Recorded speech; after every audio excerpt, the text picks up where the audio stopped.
But let's focus on the impeachment inquiry right now because the GOP is looking to monetize on President Trump's possible impeachment. And Axios is reporting that the Republican National Committee has seen over 600,000 new donors since the start of that impeachment inquiry, with the Trump campaign and the RNC taking home more than $10 million in small dollar donations last week alone, following House Dems' adoption of 2 articles of impeachment.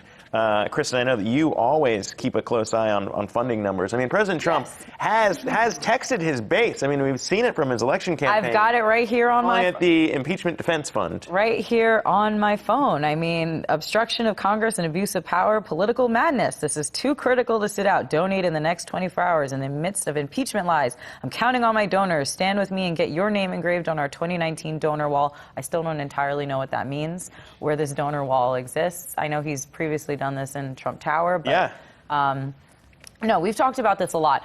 Donald Trump kills it at the fundraising game. I mean, whatever your politics are, you have to give this man credit. He is very, very good at motivating his base and motivating small dollar donors to give to him. And when it comes to the impeachment inquiry, he is coming out and he is saying, guys, I need money.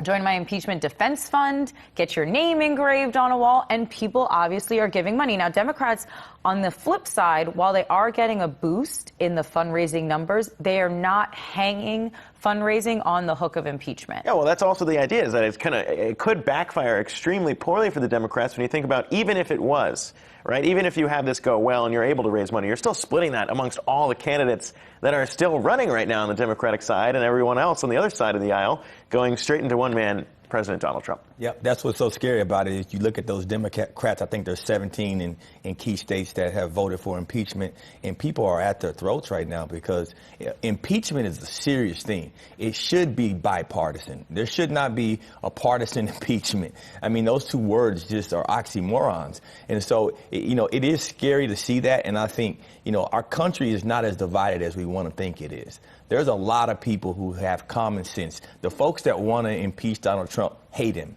They're impeaching him because they hate him. Because there's been presidents all throughout history of time that have done things way worse than what Donald Trump is doing. So it is what it is. Okay, well, speaking about that, latest polls show that half the country actually supports impeachment. So there's bipartisanship for you. I mean half the country wanted to impeach him the second that he went to office. That hadn't changed. I agree with you that no one should be using an impeachment process to get rid of a president that they do not like. However, when the president decides to actually break the law, and commit impeachable offenses, which, by the way, because I've asked lawyers this, impeachable offenses is just what Congress says is impeachable. There's no list of things that the president does and they say, that's automatically an impeachment.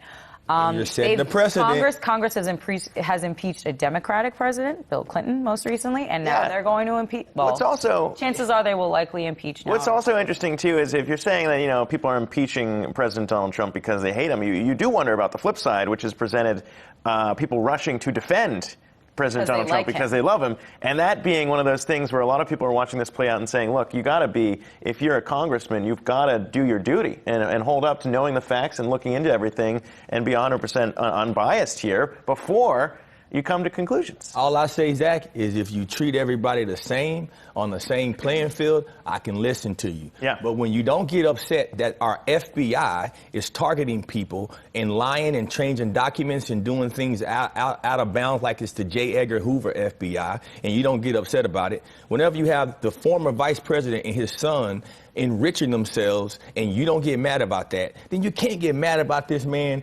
wanting to hold up some funds to Ukraine if he actually did that for that reason. All I'm saying is just treat everybody the same. Your argument analyze everyone the same. Your argument can't be he might have committed an impeachable offense, but we shouldn't impeach him because other people are doing things. I said if he did. That's not an argument. But you can't prove that he did. It's not. I think we're about to hear. The president has the right to give aid when he feels he should. We have withholding aid, though, is a different way. I was going to say, I know we got to go to break, but we have to put this out there. The president is allowed to make some of these decisions. The president, however, is not allowed to use a foreign government for his own personal benefit and his own personal. Here's what I will say, though. This is kind of proving the whole call out corruption. This is kind of proving the whole point, though, right here, is that clearly there's a lot of rage to go around, frustration to go around, when you're seeing things happen in D.C., and this is exactly, I think, the reason why we're seeing so much money flow into this right now. Kind of proves the whole point, which is exactly what we're talking about. President Donald Trump able to capitalize on all this. Democrats splitting it up amongst all their many candidates.